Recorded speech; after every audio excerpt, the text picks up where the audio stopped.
नवरात्रे चल रहे हैं, लोग तपस्या व्रत कर रहे हैं।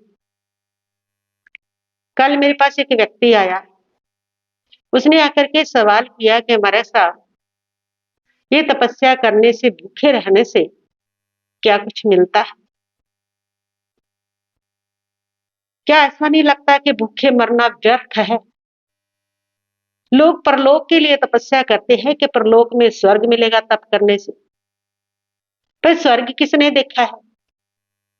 चलो मान लिया स्वर्ग अगर है भी, तो फिर क्या गारंटी है कि भूखे मरने से स्वर्ग मिल ही जाएगा? क्या भूखे मरने से स्वर्ग मिलता है? मुझे तो इस प्रकार भूखे मरना कोई समझदारी नहीं लगती है। मैंने उस व्यक्ति को कहा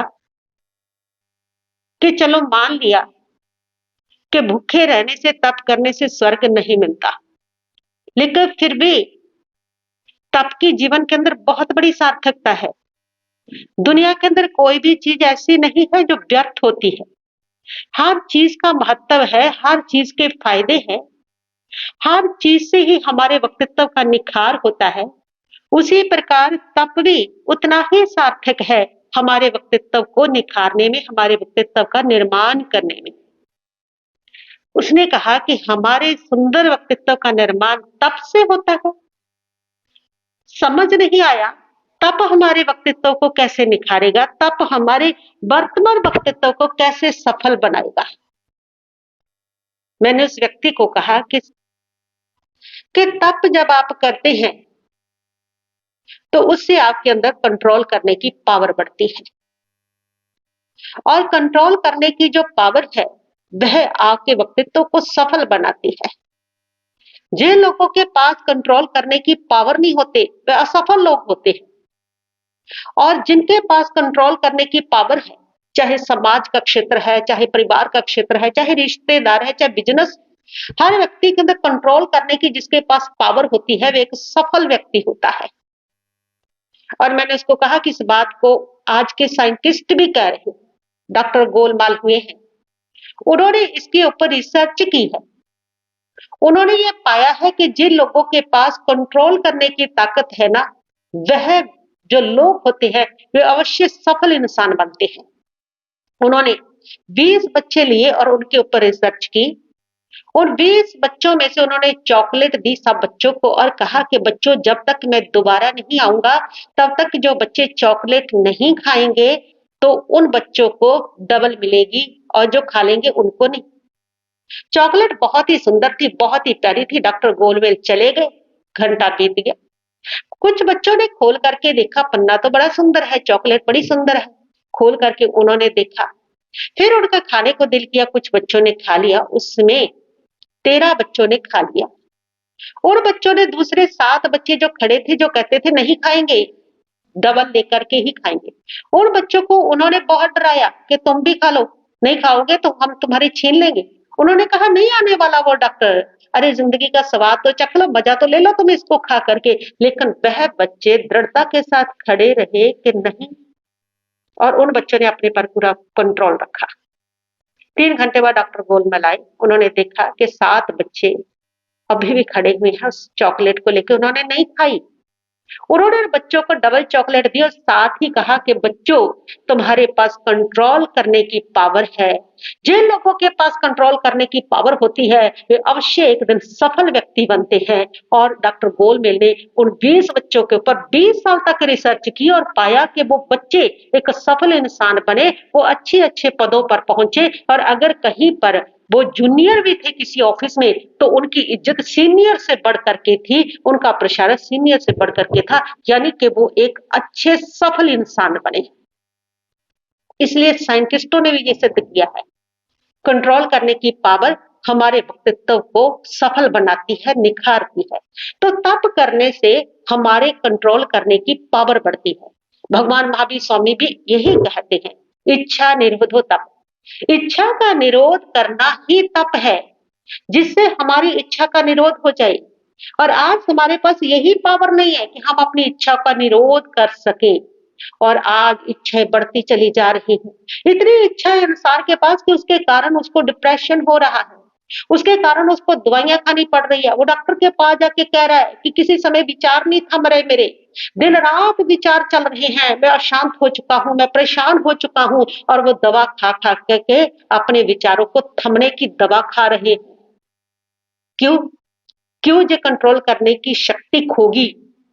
क्योंकि इसको हमने पावर नहीं दी और तप यही काम करता है कि व्यक्ति के अंदर कंट्रोल करने की पावर को विकसित करता है, अपनी इच्छाओं के ऊपर कंट्रोल करने की पावर को विकसित करता है। और आज दुनिया के अंदर जितना डिप्रेशन दिख रहा है ना, उसमें एक कारण ये भी है कि इंसान के पास अपनी इच्छाओं पर कंट्रोल करने की पावर नहीं है और तप इसी गुण को विकसित करता है, जो व्यक्ति को शांति की जिंदगी दे सकता है।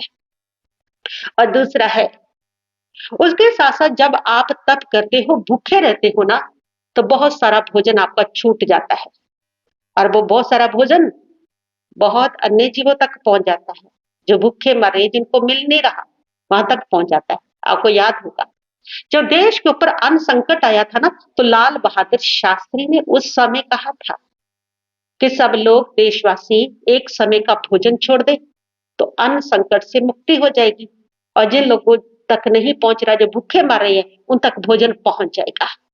तो इस प्रकार जब हम तप करते हैं, भूखे रहते हैं, तो हमारा छूटा हुआ भोजन बहुत सारे लोगों तक पहुंच जाता है, उन जीवों तक पहुंच जाता है जो भूख से जूझ रहे होते हैं। तो ये भी हमारा एक हमारे भीतर मानवता के गुण को डेवलप करता है, विकसित करता है। इससे हमारे भीतर मानवता, इंसानियत की भावना जागृत होती है। बहुत ज्यादा खाते रहने से प्रकृति का दोहन होता है और प्रकृति पीड़ित हो जाती है। पीड़ित प्रकृति उथल-पुथल करती है और जब हम कुछ भोजन छोड़ते हैं, कम खाते हैं, तो प्रकृति का दोहन भी कम होता है और प्रकृति प्रसन्न होती है। प्रसन्न प्रकृति हमें भी लबालब अपने साधनों से भर देती है। जैन धर्म के अंदर 6 आर्य माने गए हैं, जिसको लोग युग भी कहते हैं। सनातन धर्म में कलयुग, सतयुग, द्वापर युग, त्रेता युग। जैन धर्म में 6 आर्य कहते हैं और उसमें बताया गया जो पहला आरा, दूसरा आरा, तीसरा आरा, उसमें जो प्रकृति है वो इतनी प्रसन्न होती है, इतनी प्रसन्न होती है, लोग इतने सुखी होते हैं कि उस समय जो प्रकृति है ना, उसके अंदर इतना रस, इतनी शक्ति, इतनी ताकत उसके भोजन में, उसके साधनों में होती है, इतनी ताकत होती है कि वेद जितना आहार करते हैं वो लोग और 3 दिन तक उनको आहार की वापस जरूरत नहीं होती। इतनी तृप्ति उनको, इतनी उनके अंदर शक्ति उस वेद जितने आहार से पैदा हो जाती है। प्रकृति, उसमें उत्कृष्ट रस, उसमें उत्कृष्ट शक्ति, उत्कृष्ट ताकत जो है उस फल के अंदर इतना भर देती है, क्योंकि प्रकृति जो होती है जब प्रसन्न होती है तो प्रकृति बहुत कुछ देती है। बहुत ज्यादा जब प्रकृति को हम यूज करते हैं तो प्रकृति भी पीड़ित हो जाती है। तो इस प्रकार जब हम भोजन कम करते हैं, तप करते हैं, भूखे रहते हैं, तो हमारी प्रकृति भी प्रसन्न होती है, वो भी पीड़ित नहीं होती, उसका दोहन नहीं होता। ये भी हमें बहुत बड़ा इसका जो फायदा है वो इस प्रकार पहुंचता है। भूखे रहने से, तप करने से हमारा शरीर स्वस्थ रहता है। हमारा शरीर एक मशीन की तरह से, अगर मशीन को कंटिन्यू चलाएंगे तो वो गर्म होकर के रुक जाएगी और उसमें खराबी पैदा हो जाएगी। इसी प्रकार हमारा जो शरीर है एक मशीन है, इसको भी आराम चाहिए, इसको भी रेस्ट चाहिए। अगर आप खाते ही चले जाएंगे तो आप अस्वस्थ होंगे ही होंगे।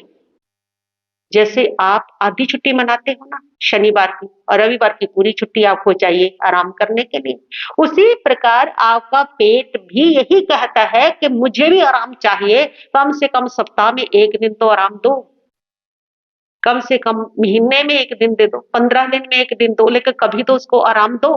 तो शरीर जो है वो एक मशीन है। जो लोग जितना ज्यादा खा रहे हैं ना, आजकल बहुत ज्यादा खाया जा रहा है, खाने के इतने साधन हो गए हैं, बाजार भरे पड़े हैं और व्यक्ति का कंट्रोल ही नहीं है, खाते ही चला जा रहा है, उतनी ही बीमारियां बढ़ती चली जा रही है। शरीर मशीन है, इसको आराम दे। कहते हैं लुकमान हकीम एक बार भारत आया था, उसने अपने शिष्य को बाजार में भेजा एक लोहार के पास के जाओ और उससे मतलब कि कुछ औजार लेकर के आओ। वो गया और लोहार ने कीमत बताई, कितनी कीमत है, कीमत ज्यादा थी। वह वापस अपने गुरु के पास आया और उसने लकमान से आकर के कहा कि वह इतनी कीमत मांग रहा है। लकमान ने कहा कि उसको जाओ कहो कि आप कीमत की बात मत करो और आप जब भी कभी बीमार पड़ेंगे ना, हम आपका इलाज मुफ्त करेंगे। उसने जाकर के वही उसको कहा। उस वैद्य लोहार ने उस वैद्य को कहलाया कि जाकर अपने गुरु को कहो कि मैं सप्ताह में 1 दफा का और 15 दिन में पूरे 1 दिन का पालन करता हूँ, इसलिए मेरे बीमार पड़ने की कोई संभावना नहीं है। आप मेरा मूल्य दीजिए। और जाकर के शिष्य ने कहा, लकमान ने सुना तो झट से पैसे निकाल करके दे दिए।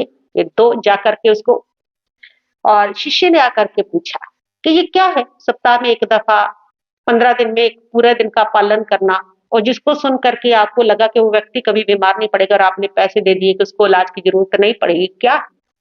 लकमान हकीम ने कहा कि उस व्यक्ति ने ये कहलाया था कि मैं हफ्ते में 1 आधा दिन का भोजन छोड़ता हूँ और 15 दिन में 1 पूरे दिन का उपवास करके अपने शरीर की शुद्धि करता हूँ, इसलिए मेरे बीमार पड़ने की संभावना नहीं है। और लकमान हकीम ने कहा जो व्यक्ति इतना भोजन छोड़ता है उसके बीमार पड़ने की संभावना बहुत कम होती है, इसलिए मैंने उसको ये मूल्य दे दिया। आप भी अपने शरीर की शुद्धि करें, शरीर स्वस्थ होगा। इसीलिए ये सारे हमारे महापुरुषों ने सोच के बनाए हैं, ये तप बने हैं, व्रत बने हैं, नवरात्रि आ गए, फिर कोई तिथियां आ गई, ये आ गई, वो आ गई। उस बहाने से आपका कुछ भोजन छूटता है जिससे आपका शरीर भी स्वस्थ रहता है, आपकी मशीन भी स्वस्थ रहती है। तो ये भी हमें तप का हमारे सामने नजर आने वाला एक फायदा है, जिससे हमारा शरीर क्या होता है, स्वस्थ रहता है। तो यूँ तप करना, भूखे मरना कोई व्यर्थ नहीं है, कोई बेकार नहीं है। और इसके साथ जो लोग आध्यात्मिक विश्वास के साथ इस तप को करते हैं कि उनकी अपने भगवान के प्रति श्रद्धा है, आस्था है, उनके भीतर विश्वास का गुण विकसित होता है। विश्वास एक बहुत बड़ी ताकत है। विश्वास के बल पर पत्थर में से भगवान प्रकट हो सकता है, इतनी शक्ति है विश्वास की। यदि आपके भीतर दृढ़ विश्वास है ना, तो आप जो चाहो वह पा सकते हो, जो चाहो वह आप प्राप्त कर सकते हो। विश्वास की इतनी बड़ी ताकत है, लेकिन हमारा विश्वास ही बहुत कमजोर है। हमारा विश्वास ना तो पूरा परिवार पर है, ना समाज पर है, ना देश, ना राष्ट्र पर, ना अपनी मेहनत पर, ना अपने आप पर। थोड़ा सा विश्वास जमता है फिर संदेह का कीड़ा आ जाता है कि पता नहीं होगा भी या नहीं होगा। 10 कदम हम विश्वास की ओर बढ़ते हैं तो 20 कदम पीछे हट जाते हैं, बीच में उसको विश्वास को कमजोर कर लेते हैं, बीच में संदेह को डाल करके ये होगा कि नहीं होगा। ऐसा विश्वास जिसमें कभी संदेह ना आए, ऐसा दृढ़ विश्वास अगर आप कहीं पर भी रख लो, आप उस हर चीज को हासिल कर सकते हो, प्राप्त कर सकते हो। विश्वास के अंदर बहुत बड़ी ताकत है। तो ये इससे विश्वास का गुण डेवलप होता है कि उसको विश्वास बैठता है कि इससे भगवान प्रसन्न होंगे, जब मेरे को मोक्ष मिलेगा, जब मेरे को, तो ये विश्वास का जो गुण है उसके सुंदर व्यक्तित्व का निर्माण करता है। और तब से कर्म की निर्जरा भी होती है। कर्म की निर्जरा कि वो कैसे होगी कि जो भी हम भोजन कर रहे हैं ना, जो भी हमने साधन जुटाए हैं खाने पीने के, वो सारे शोषण के बिना तो नहीं आते। झूठ, बेईमानी, पता नहीं कितना उसमें शोषण है, कितना उसमें पाप है, वो सारे कर्म का कब्जा हमारे ऊपर चढ़ जाता है। और ये तो आपको पता ही है कि जो कर्जा लिया है वो तो देना ही पड़ेगा। ये तो प्रकृति का नियम है, ये तो सिद्धांत है हर धर्म का कि जो कर्जा लेते हैं हम, हमें उसको देना ही पड़ता है। तो जब आप थोड़ा समय भूखा रहते हो, तो इतना सारा भोजन छोड़ते हो, तो जिन लोगों के शोषण हुआ, जिन लोगों तक वह नहीं पहुंचा, उनको वह पहुंचा करके हम अपने कर्म के कर्जे से मुक्त हो जाते हैं। इसको कहते हैं कर्म का क्षय होना, इसको कहते हैं कर्म की निर्जरा होना। तो इस प्रकार तप करने से, भूखे रहने से आपके कर्म का कर्जा भी समाप्त होता है। जो हमने दोहन किया प्रकृति का, जो हमने शोषण किया किसी व्यक्ति का हिस्सा हमने खाया, तो एक समय का भोजन छोड़ करके भी, थोड़ा सा तप करके भी, जो इतना सारा हम छोड़ते हैं उन लोगों तक पहुंचा करके हम उस कर्म के कर्जे से भी मुक्त होते हैं। तो इस प्रकार जो तप है, जो भूखे रहना है, वो कोई व्यर्थ नहीं है।